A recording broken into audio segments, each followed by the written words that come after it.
ఇవాళ పొద్దున్న నుండి మేడ్చల్ నియోజకవర్గంలో పర్యటన చేస్తా ఉన్నాం. మరి మేడ్చల్ నియోజకవర్గంలో ప్రత్యేకించి మంత్రి మల్లారెడ్డి గారు ఉండి చాలా అభివృద్ధి చేసిన నేను అని చెప్పిండ్రు. దాదాపుగా ఒక టర్మ్ ఆయన ఎమ్మెల్యే ఉండే, ఒక టర్మ్ ఎంపీగా ఉండే, ఇంకో టర్మ్ మంత్రిగా ఉండే. కానీ ఇప్పుడు ఎక్కడ చూసినా జవహర్ నగర్ కావచ్చు, మేము దమ్మాయి కూడా కావచ్చు, అన్ని ఏరియాస్ తిరుక్కుంటూ వస్తున్నాం.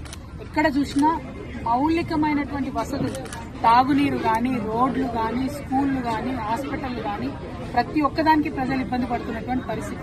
అన్నిటికన్నా దారుణం ఏంటంటే ఇంత పెద్ద మేడ్చల్, మొత్తం ఇండియాలోనే అతిపెద్ద ఎమ్మెల్యే కాన్స్టిట్యున్సీ అని చెప్పుకునే మేడ్చల్లో, హైదరాబాద్ కి కూతవేటి దూరంలో ఉన్న మేడ్చల్లో ప్రభుత్వ జూనియర్ కళాశాల కావచ్చు, ప్రభుత్వ డిగ్రీ కళాశాల కావచ్చు తక్కువనే. మొత్తం ప్రైవేట్ పరం అయిపోయింది. ప్రైవేట్ ఎడ్యుకేషన్ హబ్ గా మారిపోయింది. గంజాయి కడ్డగా మారిపోయింది. మొత్తం మేడ్చల్ తప్పితే అభివృద్ధి వైపు అడుగులేసింది లేదు. ఏమన్నా జరిగింది మేడ్చల్లో అంటే కేవలం ఇదివరకు బీఆర్ఎస్ ప్రభుత్వం ఉన్నప్పుడు డంప్యార్డ్ సమస్య కొంత మేరకు తీరింది. ఇప్పుడు కాంగ్రెస్ వచ్చినాక అది డబుల్ త్రిబుల్ అయింది, 2-3 గుంటలు అయిపోయింది. అదేవిధంగా అంతకుముందు కొన్ని పెన్షన్స్ వచ్చినాయి, ఆ పెన్షన్స్ ఇప్పుడు పెరగలేదు.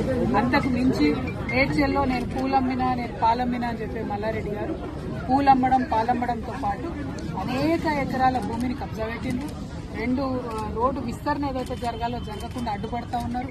వారి కాలేజీలు, వారి యూనివర్సిటీలు తప్పితే ప్రజలేం బాగుపడ్డారని చూస్తే మాత్రం దారుణమైన పరిస్థితి. ఎందుకంటే గవర్నమెంట్ కట్టించిన డబుల్ బెడ్రూమ్ దగ్గరికి పోయాల్సిన మేము పొద్దున 4,000 మంది ఉన్నారు. 4,000 మందికి 2-3 బస్సులు కూడా లేని పరిస్థితి. మరి మినిస్టర్గా ఉండి, లేబర్ మినిస్టర్గా ఉండి కనీస మానవ హక్కుల కోసం ఆలోచించాల్సింది, అది చేయలేదు. ఇప్పుడు జవహర్ నగర్ మొత్తం ఏరియా అంతా చూస్తున్నాం. అందరితో కూడా 58, 59 జీవో కింద పైసలు కట్టించుకున్నారు రిజిస్ట్రేషన్. ఎందుకోసం కాలేదు రిజిస్ట్రేషన్? ఎందుకైతే లేవు?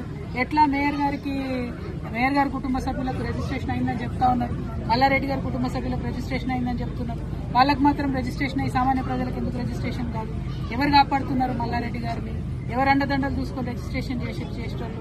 మేము మాత్రం దీని మీద న్యాయ పోరాటం తప్పకుండా చేస్తాం. ఏదైతే 58, 59 కింద లక్షలాది రూపాయలు కట్టి పేద ప్రజలు వెయిట్ చేస్తున్నారో అవి రిజిస్ట్రేషన్ అయ్యేంత వరకు అవసరమైతే సుప్రీంకోర్టు దాకా కూడా తెలంగాణ జాగృతి పోతుంది, పోరాటం చేస్తుందని. అదేవిధంగా ఏదైతే ఆ డంపింగ్ యార్డ్ పరిస్థితి అలా చూస్తూ ఉంటే ఎంత దారుణంగా ఉందంటే, ఆ రోడ్లు ఇష్టం వచ్చినట్టు ఖరాబ్ చేసుకుంటూ 100ల సంఖ్యలో లారీలు రావడం, కనీసం ఎవరినైనా గుద్దితే కూడా లెక్క లేకుండా రోడ్డు పక్కన పడేసుకోవడం, అవన్నీ కూడా మీ దృష్టిలో కూడా ఉన్నాయి. అటువంటి పరిస్థితుల నుంచి మారాలి. ఇవన్నీ పోని పక్కకు పెడదాం అనుకుంటే మిషన్ భగీరథ పైప్ లైన్లు ఉన్న చోట కూడా వారానికి ఒక్కసారి కూడా నీళ్ళు వస్తాయి. మరి ఏంది ఇది? మున్సిపాలిటీ వాళ్ళు మంచినీళ్ళ ట్యాక్స్ కట్టించుకోండి అంటే కూడా కట్టించుకోకుండా రిజిస్ట్రేషన్ చేయలేదని చెప్తున్నారు. ఏంది ఇది? ఇంత సమన్వయం లేకుండా ఎట్లుంటారు? ఖచ్చితంగా మల్లారెడ్డి గారు శ్రద్ధ పెట్టాలి, ఈటల రాజేంద్ర గారు శ్రద్ధ పెట్టాలి. అందరికన్నా ఇంపార్టెంట్, ఇదివరకు ఇక్కడ ఎంపీగా ఉన్న ముఖ్యమంత్రి గారికి ఇక్కడ అణువణువున ఉన్నటువంటి సమస్యలన్నీ తెలుసు. వారు మేడ్చల్ జిల్లా ఖచ్చితంగా సపరేట్ గా టూర్ పెట్టుకోవాలి. ఈ పరిస్థితి బాగాలేదు, అధ్వానంగా ఉంది.